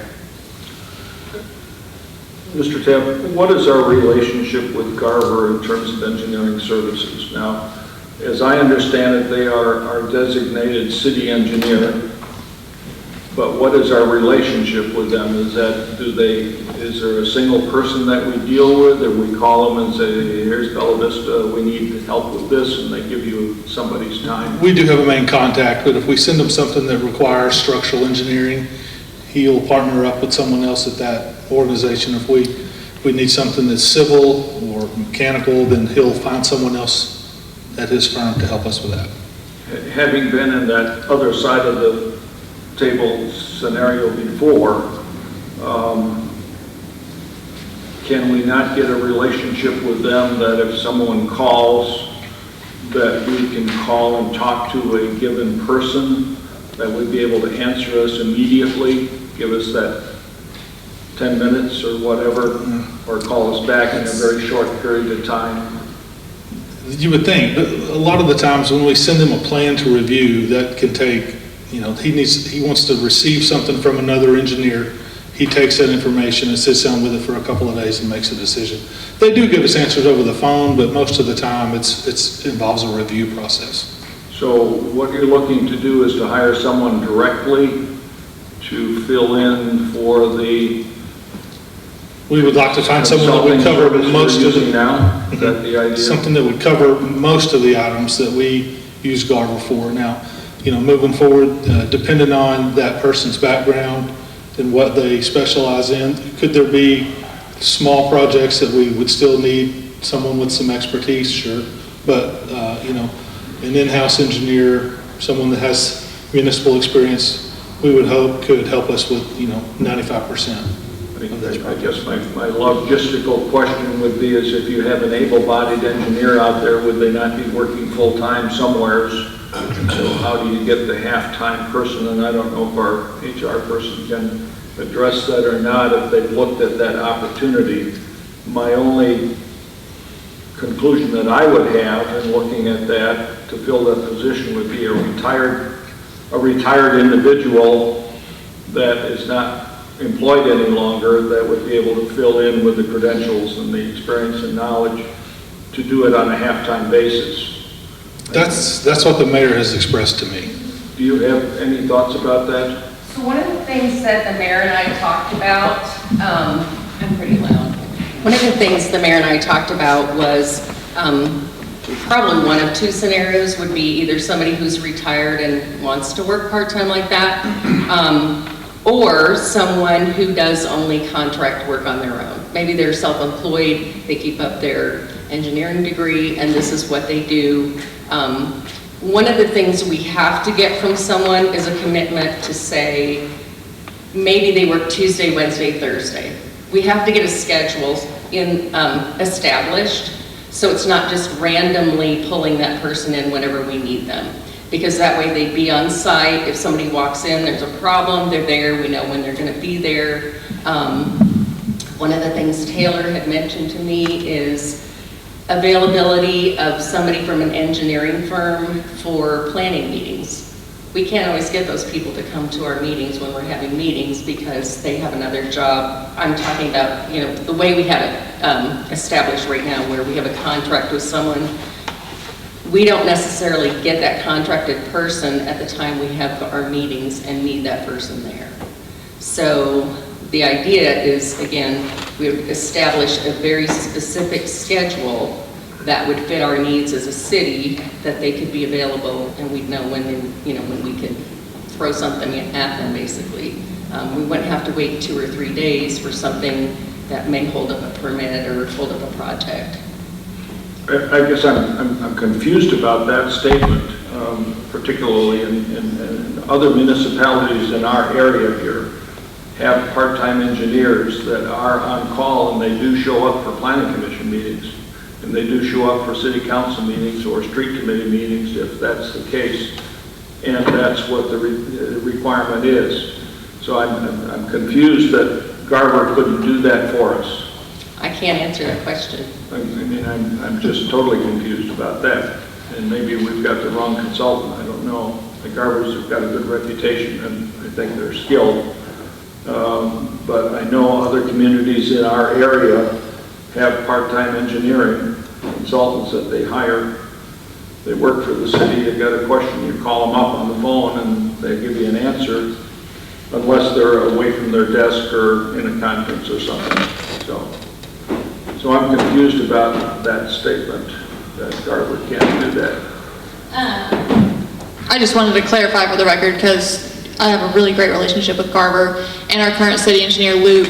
Just to clarify the comment about attending meetings, is the intent was it's a little bit harder to plan out because they cover so many cities. So if we have a pop-up meeting that happens this week, that's very difficult to get the engineer whenever I would prefer to have engineering support. It's hard to get someone who's not on site and several cities down to attend a meeting that's less than a week's notice, basically. When I could just go next door and say, hey, are you available Wednesday at 10? Can you come with me to a meeting about erosion or slope stability or sizing a culvert, whatever it is. It's not that Luke or Garver said, no, we can't come to a planning commission meeting. It was just an overall general statement of having someone that's several cities down being able to attend meetings where an engineer should probably be there to represent the city, because a lot of the concerns that we get that do pop up are drainage related, slope stability related, erosion, things like that. Whereas planning commission, those are made way out in advance. We can coordinate those well with Garver. So to be more specific, we're looking for a part-time engineer that will have an office in Bella Vista, perhaps in the CDS building, for example. Yes. So that's really what we want to do. Yes. That's pretty much what it is. We want a part-time employee, not a contractor. Is there a way to It narrow? could be a contract. But to be the employee. Yeah. Is there a way to narrow down maybe the blank and the dollar amount that they're asking for? I don't know why we don't have the numbers. I'm going to let someone else talk about it. That was just a matter of timing. Okay, Perfect. We agreed not to go over a certain rate per hour for this individual to fit within what what he wanted to see the budget for this.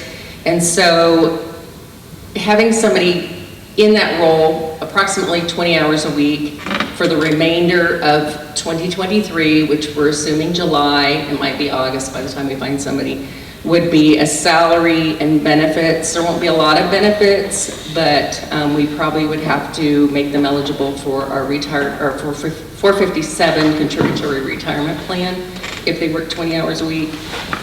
We have the employer share of FICA taxes that we have to pay, and then we pay something to have them under our workers' comp umbrella, and that would be about $35,000 for the remainder of the year, a half a year. And we would have some startup costs, and we talked to IT about that a little bit, probably in the neighborhood of around $6,000 to get our own equipment for that particular person, for a total of about $41,000. And then for next year's budget, it'd be $70,000 then for the part-time? For a year, yes. And these are some assumptions because we don't know who will apply, what their expectations will be for salary, but the mayor wanted to limit it to about $55 an hour. Perfect. Don't run away. Don't run away. Do you have a job description that outlines the duties? And my question would be specifically, are you going to require that they have abilities with GIS mapping and those kinds of skills? Yeah, I think what we would be focusing on is somebody who's a civil engineer, because so much of it is related with to AutoCAD and GIS, Esri software skills. But that would be paramount to being really beneficial to the city. Okay. Is that it? That's it. You good? All right. For now. All right, item M, resolution amending the 2023 budget to facilitate transfer of employees and funding between departments to implement departmental restructuring of code enforcement and building inspection duties. I mentioned this to you during my conversation with you on the other ordinance. Obviously, if you don't adopt that ordinance, you don't need to adopt this resolution. Likewise, don't adopt this resolution until you're sure you want to adopt the ordinance. So I would let those track along with each other, and we'll see how it goes on Monday. But this is just to move the money to would it be appropriate to put them together on the agenda? Together in sequence rather than separated? It makes no difference whatsoever. As long as they're on the same document, they'll be considered the same meetings. I would obviously, and we do anyway, consider the ordinance before you consider the resolution. Yep. Okay, so we're going to move into discussion items. The first one we have done, which is the sewer ordinance amended language. So, Larry, I believe this one is yours. Enforcement of leash laws. How is it done currently? Second and third violations. I'm looking for the mayor to tell us how it's done. The mayor's not here. I know. That's why he's not here. Why don't you ask the police chief, because he's probably the one who's doing it. Well, Duh. I don't know what the directions of the mayor are to the police chief.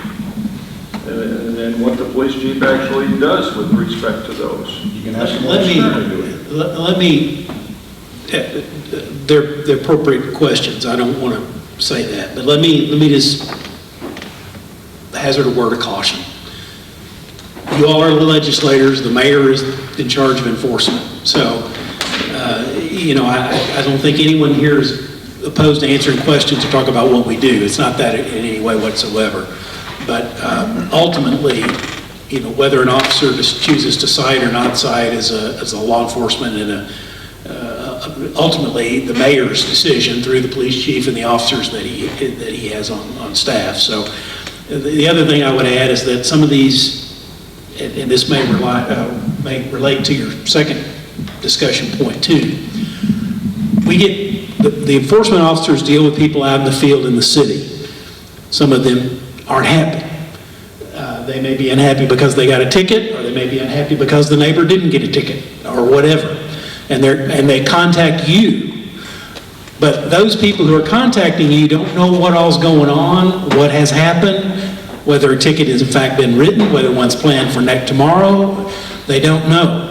And so there's so much that what we learn is that they want to rope, they'll just CC all 6 of you and the mayor and me and the police chief and everything on a lot of things. I just want you to know there's a lot of working parts. There's a lot of things that happen. People, no disparagement to anyone, but people don't always tell you the full story. They may not tell you exactly what the evidence has determined from the investigation, all of that. So we're going to get complaints. Everyone's going to get complaints. That's normal. No one's doing wrong by making a complaint. But I can tell you as the prosecutor for the city, they work. Our animal officer works. She handles these people, I think, very well. I think when there's a troubling dog or animal, she's on it. We've tried cases in court here about dogs being loose or vicious dogs. She's done a great job. She continues to do a great job, and I'd hate to see any of that questioned in a public meeting just because somebody emailed. I mean, people do that too to try and make embarrassment for folks. And I can just tell you as the prosecutor, and I'll let the chief talk about it because she answers to him, but and I'll say this for anybody we've got that enforces anything around this town, they're trying hard. They try hard. Our code enforcement officers try, our animal officers try, our police officers try, and one of the discouraging things for anyone that enforces or does anything that deals with the public is that they want to make a complaint, and then here it's on camera. It's a whole big public discussion, and so that's why we want to talk in general. That's great. Let's not talk about specific. That's it. Thank you. Okay. Thank you for the clarification. And then we've got, enforcement of STR code violations of parking, noise, yard maintenance, et cetera. How is it done currently? The same conversation we just had. I think Jason just covered that probably in his comments right there. So you can have a conversation with the mayor.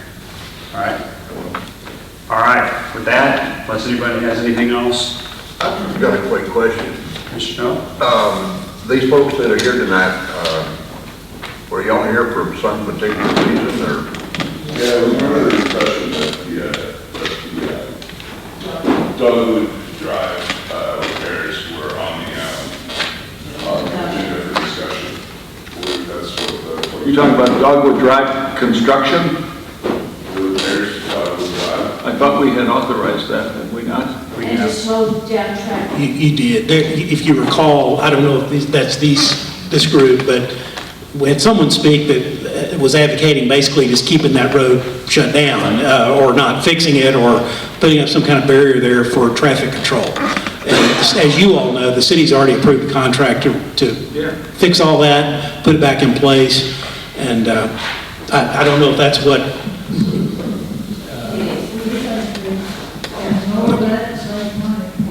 yeah, but that was, you all approved that contract 2-3 months ago.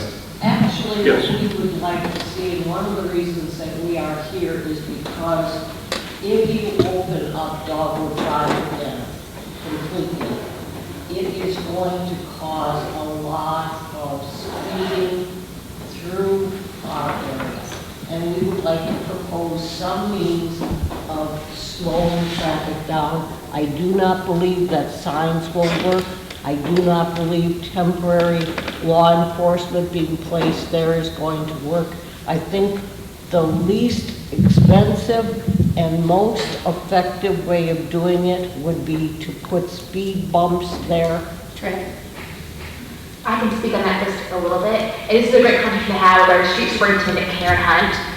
She's very accessible, and she'd be great to reach out to explain it a lot better than I can. We had a streets committee meeting on Thursday, and I actually asked about the dog situation because I wasn't really privy. I haven't been able to drive it yet. And essentially, it's like a speed bump is not really a viable solution. We have snow plows, and I asked about the communication regarding that. I also asked regarding mitigation, they've done the speed hump. Right.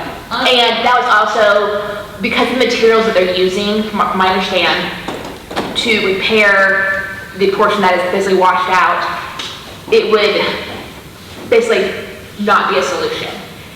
So reaching out to Karen Hunt would probably be the best method. She can explain this a lot better than we could. The methods they're planning on using. I know that the signs are still up, the speed limit signs are still up, but it's a road that has to have access. Our fire department needs that access. Why do you have to have access? My understanding, our fire department does want the access to that road for safety reasons. All right, then why can't they just have a one lane for the fire department and the police department? I'm not sure that's how it works, sir. I We can have a conversation, but this is a work session, we're really not allowed to really have kind of like a back and forth. The only thing I said, I just want to say, ma'am, I'm sorry, okay. So it's a public road, Okay.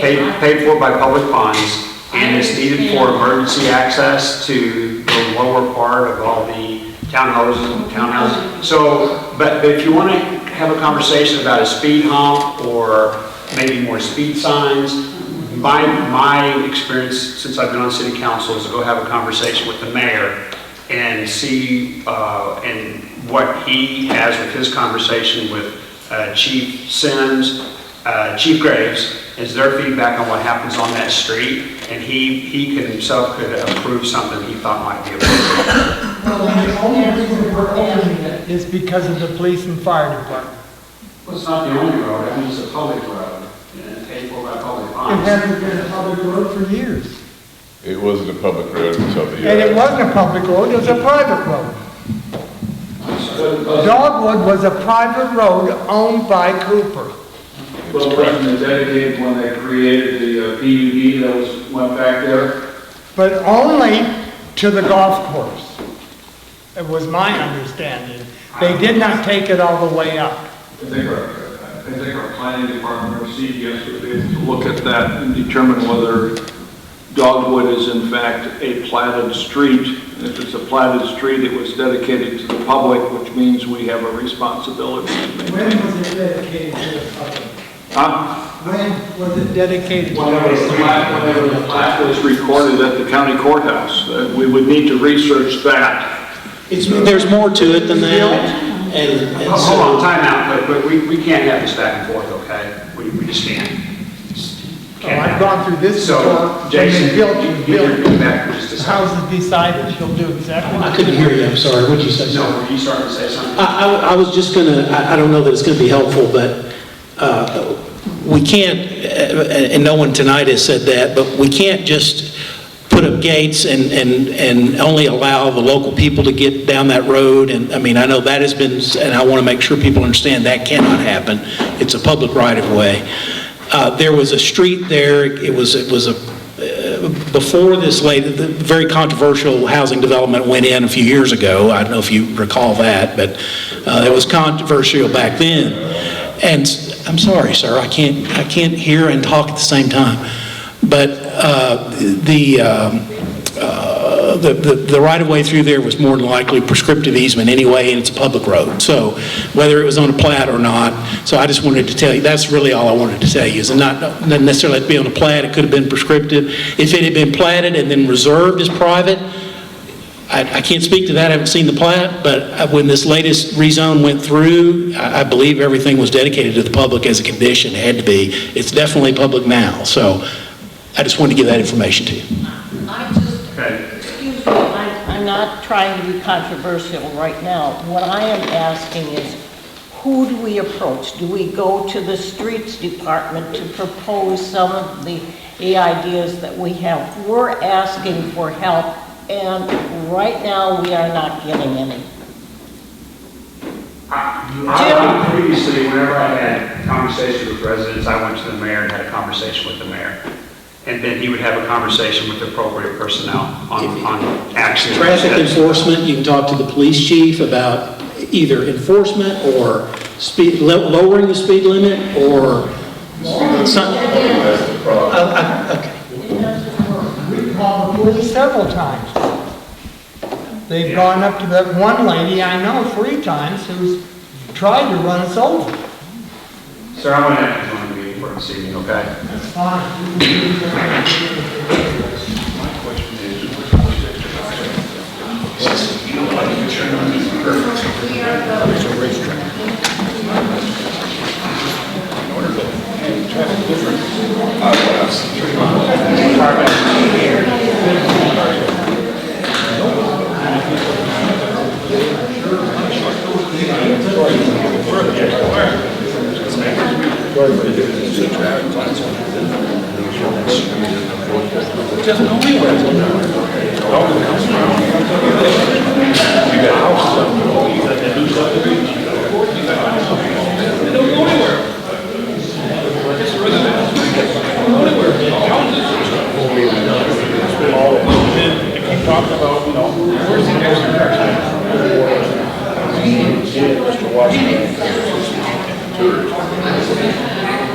And if you're tourists, you know they're great.